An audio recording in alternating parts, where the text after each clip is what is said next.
Welcome back to Fox 5's On the Hill Live this Sunday morning. Republican Glenn Youngkin is a former private equity executive. He's new to elective politics, but he's now Virginia's GOP nominee for governor.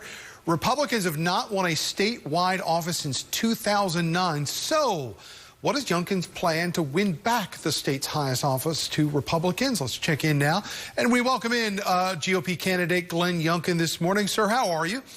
I'm doing great. Thank you for having me this morning. You've been telling everybody this week that you were, eager to talk to voters about this new change. Terry McAuliffe the other night spent a lot of time talking about you, Mr. Youngkin. One of the things he said about you was that you are not a reasonable Republican. So let me ask you right off the top here.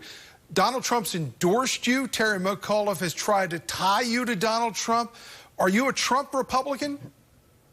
Well, one of the amazing things is that Virginia has suffered under the McAuliffe-Northam administration for the last 8 years. And I know that Terry McAuliffe has supported Hillary Clinton and Barack Obama, and he would love for this to be a battle between Donald Trump and Hillary Clinton. But the reality is it's Terry McAuliffe against Glenn Youngkin, and he doesn't want to run against me.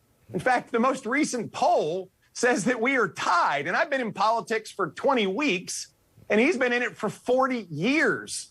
And what this just reflects is the fact that the recycled, tired old policies that even his opponent, Jennifer Carroll Foy, said Virginians don't want, well, she's right. Virginians are ready for a whole different path forward, a different kind of leader. And Terry doesn't want to run against me. So, Terry, run against me, because it's McAuliffe against Youngkin, and you can't beat me. And so let's actually focus on Virginia now and how we move Virginia forward. Let's talk about Virginia. The last time Virginia had a Republican governor, Bob McDonnell, McDonnell moved to have abortion rights in the Commonwealth changed in that he limited the size of some clinics where abortions were performed. What steps on abortion would you take as governor?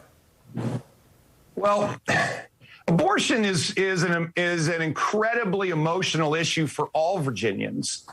And as I've spoken to Virginians across the political spectrum, there's just one reality is that people would like for there to be fewer abortions.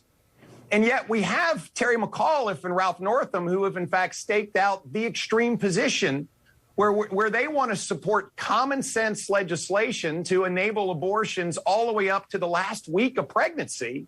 And actually past birth to keep a child comfortable to decide whether that child lives or dies. I don't know if you heard her. This isn't what Virginians want. And this is why when Terry McAuliffe brings up these issues, he actually wants to divide us.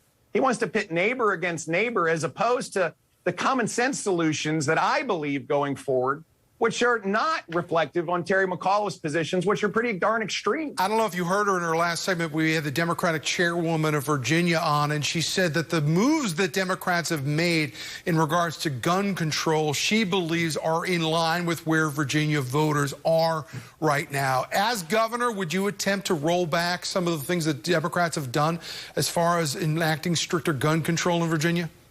Again, Virginians, as I've spoken to so many of them, we don't want a government that, in fact, is going to ban guns or ban ammunition or in fact, seize guns. And we absolutely need common sense approach to do one thing, keep guns out of criminal hands. We are suffering today from a 20-year high in homicide rate. And by the way, when Terry McAuliffe was governor, the murder rate went up 43%. And so we actually want to keep guns out of criminal hands. But the other issue at hand here is mental health. And under the McAuliffe-Northam administrations, they have failed miserably at progressing needed mental health reforms to provide capacity and access to folks that, particularly coming out of this pandemic, need help. And so I believe that Virginians are really focused on common sense approach to make sure that criminals don't have guns. But on top of that, we are moving forward with a policy set that addresses our mental health crisis that we're having in Virginia right now. One of the things that set this campaign apart from any other campaign, not only in Virginia, but in American history, is this pandemic right now, Mr. Youngkin. So as Virginia comes out of what has been, devastating time, both in terms of people's lives and many times their jobs. What plan do you have for people who have been struggling economically through this pandemic and to get the Commonwealth moving forward on the right foot once we put this behind us? Yeah, let me just start that it is really a disappointment and unacceptable how slow Virginia has recovered because of the policies of the left liberal progressives, which in fact have kept Virginia closed longer than we ever should.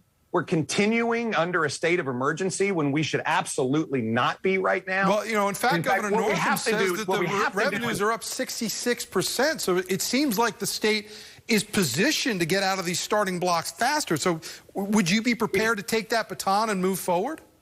Yeah, and just for clarity, in fact, Virginia's recovery has been slower than our peer states because of the policies to keep us closed longer. And in fact, the revenue comparison is an apples to oranges comparison to a different period of time. The reality is that we have to get Virginia open. We've got to carve back the mounds of red tape that have been piled on small businesses particularly. And I think we should have a tax holiday for small business and new businesses to give them a chance to get back on their feet. I think this is critical because until we get our small business engine cranked back up again, Virginia's economy isn't going to recover like it should to provide more jobs than Virginians can take that will lift up all Virginians on a go-forward basis. To put Virginia where she belongs is the best state in America to live and work and raise a family. Glenn Youngkin is the Republican nominee for governor in the Commonwealth of Virginia, and we thank you so much for taking time out of your Sunday to speak with us. That's it for this week. Thank you. Fox 5's On the Hill.